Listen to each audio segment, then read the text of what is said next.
ओम शांति। 24 जनवरी 2025 बाबा के महावाक्य। मीठे बच्चे, तुम एक बाप के डायरेक्शन पर चलते चलो तो बाप तुम्हारा रिस्पॉन्सिबल है। बाप का डायरेक्शन है, चलते फिरते मुझे याद करो। प्रश्न, जो अच्छे गुणवान बच्चे हैं उनकी मुख्य निशानियां क्या होंगी? उत्तर, वह कांटों को फूल बनाने की अच्छी सेवा करेंगे। किसी को भी कांटा नहीं लगाएंगे, कभी भी आपस में लड़ेंगे नहीं, किसी को भी दुख नहीं देंगे। दुख देना भी कांटा लगाना है। गीत, यह वक्त जा रहा है। ओम शांति। मीठे मीठे सिकिलधे रूहानी बच्चों ने नंबरवार पुरुषार्थ अनुसार इस गीत का अर्थ समझा। नंबरवार इसलिए कहते हैं क्योंकि कोई तो फर्स्ट ग्रेड में समझते हैं, कोई सेकंड ग्रेड में, कोई थर्ड ग्रेड में। समझ भी हरेक की अपनी अपनी है, निश्चय बुद्धि भी हरेक की अपनी है। बाप तो समझाते रहते हैं, ऐसा ही हमेशा समझो कि शिव बाबा इन द्वारा डायरेक्शन देते हैं। तुम आधा कल्प आसुरी डायरेक्शन पर चलते आए हो। अब ऐसे निश्चय करो कि हम ईश्वरीय डायरेक्शन पर चलते हैं तो बेड़ा पार हो सकता है। अगर ईश्वरीय डायरेक्शन ना समझ मनुष्य का डायरेक्शन समझा तो मूंझ पड़ेंगे। बाप कहते हैं, मेरे डायरेक्शन पर चलने से फिर मैं रिस्पॉन्सिबल हूं ना। इन द्वारा जो कुछ होता है उनकी एक्टिविटी का मैं ही रिस्पॉन्सिबल हूं, उसको हम राइट करेंगे। तुम सिर्फ हमारे डायरेक्शन पर चलो। जो अच्छी रीति याद करेंगे वही डायरेक्शन पर चलेंगे। कदम कदम ईश्वरीय डायरेक्शन समझ चलेंगे तो कभी घाटा नहीं होगा। निश्चय में ही विजय है। बहुत बच्चे इन बातों को समझते नहीं हैं। थोड़ा ज्ञान आने से देह अभिमान आ जाता है। योग बहुत ही कम है। ज्ञान तो है, हिस्ट्री ज्योग्राफी को जानना यह तो सहज है। यहाँ भी मनुष्य कितनी साइंस आदि पढ़ते हैं, यह पढ़ाई तो इजी है, बाकी मेहनत है योग की। कोई कहे बाबा हम योग में बहुत मस्त रहते हैं, बाबा मानेगा नहीं। बाबा हरेक की एक्ट को देखते हैं। बाप को याद करने वाला तो मोस्ट लवली होगा। याद नहीं करते इसलिए ही उल्टा सुल्टा काम होता है। बहुत रात दिन का फर्क है। अभी तुम इस सीढ़ी के चित्र पर भी अच्छी रीति समझा सकते हो। इस समय है कांटों का जंगल, यह बगीचा नहीं है। यह तो क्लियर समझाना चाहिए कि भारत फूलों का बगीचा था। बगीचे में कभी जंगली जानवर रहते हैं क्या? वहां तो देवी देवता रहते हैं। बाप तो है ही हाईएस्ट अथॉरिटी और फिर यह प्रजापिता ब्रह्मा भी हाईएस्ट अथॉरिटी ठहरे। यह दादा है सबसे बड़ी अथॉरिटी। शिव और प्रजापिता ब्रह्मा। आत्माएं हैं शिव बाबा के बच्चे और फिर साकार में हम भाई बहन सब हैं प्रजापिता ब्रह्मा के बच्चे। ये है सबका ग्रेट ग्रेट ग्रैंड फादर। ऐसे हाईएस्ट अथॉरिटी के लिए हमको मकान चाहिए। ऐसे तुम लिखो, फिर देखो बुद्धि में कुछ आता है। शिव बाबा और प्रजापिता ब्रह्मा आत्माओं का बाप और सब मनुष्य मात्र का बाप। ये पॉइंट बहुत अच्छी है समझाने की, परंतु बच्चे पूरी रीति समझाते नहीं हैं, भूल जाते हैं। ज्ञान की मगरूरी चढ़ जाती है। जैसे कि बाप दादा पर भी जीत पा लेते हैं। यह दादा कहते हैं मेरी भल ना सुनो, हमेशा समझो शिव बाबा समझाते हैं, उनकी मत पर चलो। डायरेक्ट ईश्वर मत देते हैं कि यह करो, रेस्पॉन्सिबल हम हैं। ईश्वरीय मत पर चलो। यह ईश्वर थोड़े ही है, तुमको ईश्वर से पढ़ना है ना। हमेशा समझो यह डायरेक्शन ईश्वर देते हैं। ये लक्ष्मी नारायण भी भारत के ही मनुष्य थे। यह भी सब मनुष्य हैं, परंतु यह शिवालय के रहने वाले हैं, इसलिए सब नमस्ते करते हैं। परंतु बच्चे पूरा समझाते नहीं हैं। अपना नशा चढ़ जाता है। डिफेक्ट तो बहुतों में है ना। जब पूरा योग हो तब विकर्म विनाश हो। विश्व का मालिक बनना कोई मासी का घर थोड़े ही है। बाबा देखते हैं माया एकदम नाक से पकड़कर गटर में गिरा देती है। बाप की याद में तो बड़ी खुशी में प्रफुल्लित रहना चाहिए। सामने एम ऑब्जेक्ट खड़ी है, हम यह लक्ष्मी नारायण बन रहे हैं। भूल जाने से खुशी का पारा नहीं चढ़ता है। कहते हैं हमको निष्ठा में बिठाओ। बाहर में हम याद नहीं कर सकते हैं, याद में नहीं रहते हैं, इसीलिए कभी कभी बाबा भी प्रोग्राम भेज देते हैं, परंतु याद में बैठते थोड़े ही हैं। बुद्धि इधर उधर भटकती रहती है। बाबा अपना मिसाल बताते हैं। नारायण का कितना पक्का भक्त था। जहाँ तहाँ साथ में नारायण का चित्र रहता था, फिर भी पूजा के समय बुद्धि इधर उधर भागती थी। इसमें भी ऐसा होता है। बाप कहते हैं चलते फिरते बाप को याद करो, परंतु कई कहते हैं बहन निष्ठा करावे। निष्ठा का तो कोई अर्थ ही नहीं है। बाबा हमेशा कहते हैं याद में रहो। कई बच्चे निष्ठा में बैठे बैठे ध्यान में चले जाते हैं, न ज्ञान न याद रहती, या तो फिर झुटके खाने लग पड़ते हैं। बहुतों को आदत पड़ गई है। यह तो अल्पकाल की शांति हो गई, गोया बाकी सारा दिन अशांति रहती है। चलते फिरते बाप को याद नहीं करेंगे तो पापों का बोझा कैसे उतरेगा। आधा कल्प का बोझा है, इसमें ही बड़ी मेहनत है। अपने को आत्मा समझो और बाप को याद करो। भल बाबा को बहुत बच्चे लिख भेजते हैं इतना समय याद में रहा, परंतु याद रहती नहीं है। चार्ट को समझते ही नहीं है।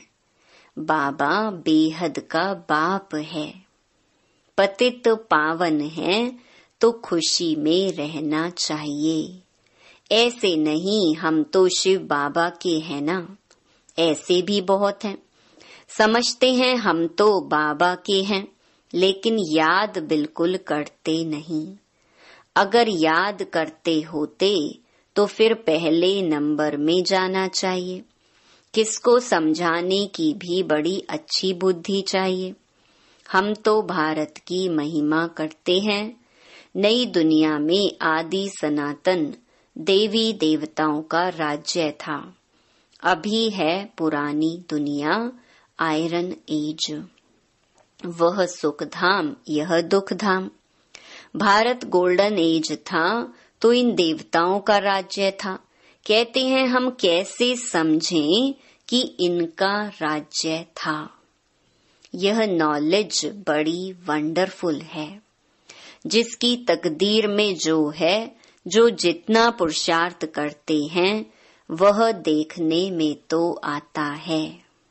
तुम एक्टिविटी से जानते हो, हैं तो कलयुगी भी मनुष्य तो सतयुगी भी मनुष्य। फिर उन्हों के आगे माथा जाकर क्यों टेकते हो। इन्हों को स्वर्ग का मालिक कहते हैं ना। कोई मरता है तो कहते हैं फलाना स्वर्गवासी हुआ। यह भी नहीं समझते इस समय तो नरकवासी सब हैं। जरूर पुनर्जन्म भी यहाँ ही लेंगे। बाबा हरेक की चलन से देखते रहते हैं।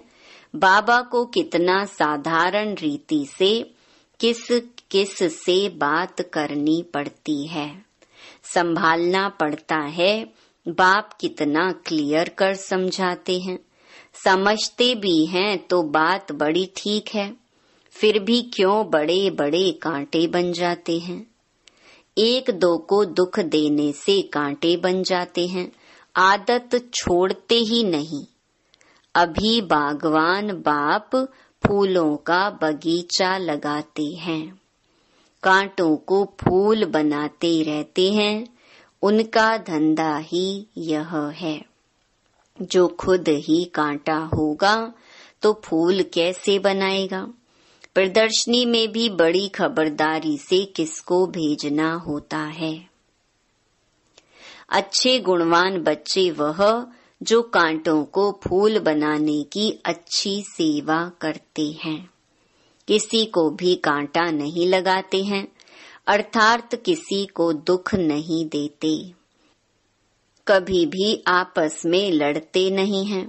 तुम बच्चे बहुत एक्यूरेट समझाते हो, इसमें किसी की इंसल्ट की तो बात ही नहीं। अभी शिव जयंती भी आती है।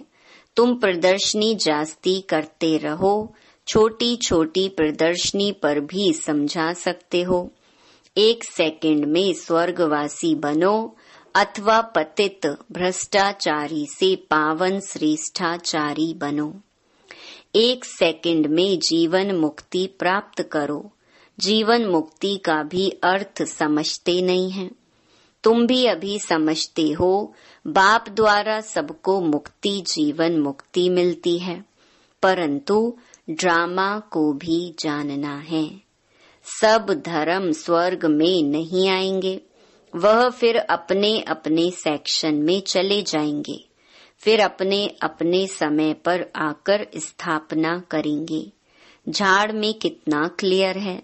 एक सद्गुरु के सिवाय सद्गति दाता और कोई हो नहीं सकता।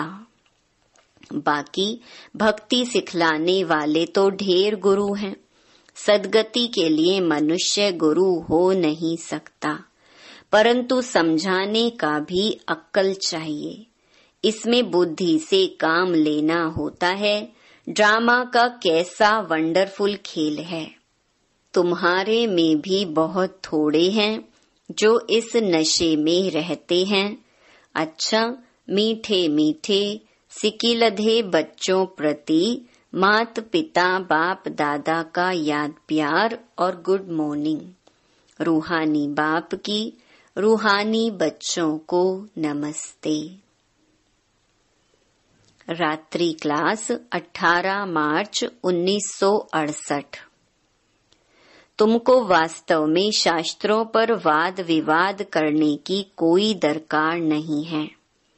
मूल बात है ही याद की और सृष्टि के आदि मध्य अंत को समझना है। चक्रवर्ती राजा बनना है, इस चक्र को ही सिर्फ समझना है। इनका ही गायन है सेकंड में जीवन मुक्ति।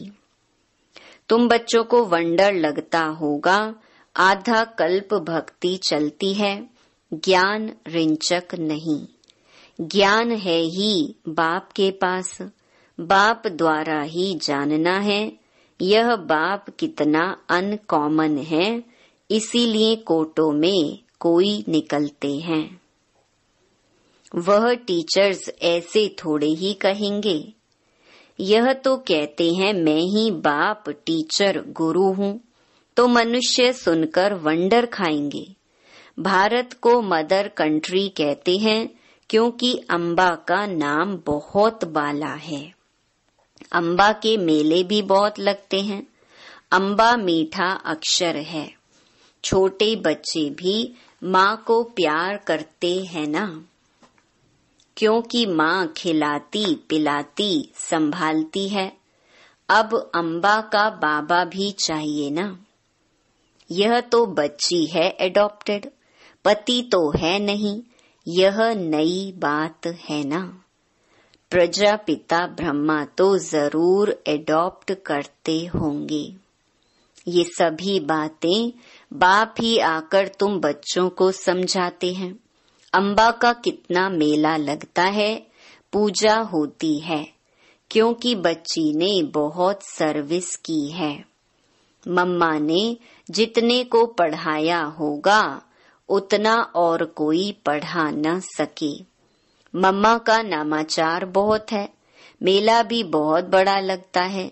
अभी तुम बच्चे जानते हो बाप ने ही आकर रचना के आदि मध्य अंत का राज सारा तुम बच्चों को समझाया है। तुमको बाप के घर का भी मालूम पड़ा है। बाप से भी लव है तो घर से भी लव है। ये ज्ञान तुमको अभी मिलता है। इस पढ़ाई से कितनी कमाई होती है, तो खुशी होनी चाहिए ना। और तुम हो बिल्कुल साधारण, दुनिया को पता नहीं है। बाप आकर यह नॉलेज सुनाते हैं। बाप ही आकर सभी नई नई बातें बच्चों को सुनाते हैं। नई दुनिया बनती है बेहद की पढ़ाई से। पुरानी दुनिया से वैराग्य आ जाता है। तुम बच्चों के अंदर में ज्ञान की खुशी रहती है। बाप को और घर को याद करना है। घर तो सभी को जाना ही है। बाप तो सभी को कहेंगे ना, बच्चों हम तुमको मुक्ति जीवन मुक्ति का वर्षा देने आया हूँ। फिर भूल क्यों जाते हो, मैं तुम्हारा बेहद का बाप हूँ। राजयोग सिखलाने आया हूँ। तो क्या तुम श्रीमत पर नहीं चलेंगे? फिर तो बहुत घाटा पड़ जाएगा। यह है बेहद का घाटा। बाप का हाथ छोड़ा तो कमाई में घाटा पड़ जाएगा। अच्छा, गुड नाइट, ओम शांति। धारणा के लिए मुख्य सार। पहला, एक बाप की याद से मोस्ट लवली बनना है। चलते फिरते कर्म करते याद में रहने की प्रैक्टिस करनी है। बाप की याद और खुशी में प्रफुल्लित रहना है। दूसरा, कदम कदम ईश्वरीय डायरेक्शन पर चल हर कार्य करना है। अपनी मगरूरी देह अभिमान का नशा नहीं दिखाना है। कोई भी उल्टा सुल्टा काम नहीं करना है, मूंझना नहीं है। वरदान, साधारण कर्म करते भी ऊंची स्थिति में स्थित रहने वाले सदा डबल लाइट भव। जैसे बाप साधारण तन लेते हैं, जैसे आप बोलते हो वैसे ही बोलते हैं, वैसे ही चलते हैं, तो कर्म भल साधारण है लेकिन स्थिति ऊंची रहती है। ऐसे आप बच्चों की भी स्थिति सदा ऊंची हो। डबल लाइट बन ऊंची स्थिति में स्थित हो, कोई भी साधारण कर्म करो। सदैव यही स्मृति में रहे कि अवतरित होकर अवतार बन करके श्रेष्ठ कर्म करने के लिए आई हैं, तो साधारण कर्म अलौकिक कर्म में बदल जाएंगे। स्लोगन: आत्मिक दृष्टि वृत्ति का अभ्यास करने वाले पवित्रता को सहज धारण कर सकते हैं।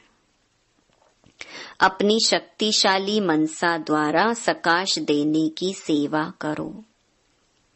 जितना स्वयं को मनसा सेवा में बिजी रखेंगे, उतना सहज माया जीत बन जाएंगे। सिर्फ स्वयं के प्रति भावुक नहीं बनो, लेकिन औरों को भी शुभ भावना और शुभ कामना द्वारा परिवर्तित करने की सेवा करो। भावना और ज्ञान, स्नेह और योग दोनों का बैलेंस हो। कल्याणकारी तो बने हो, अब बेहद विश्व कल्याणकारी बनो। अच्छा, ओम शांति।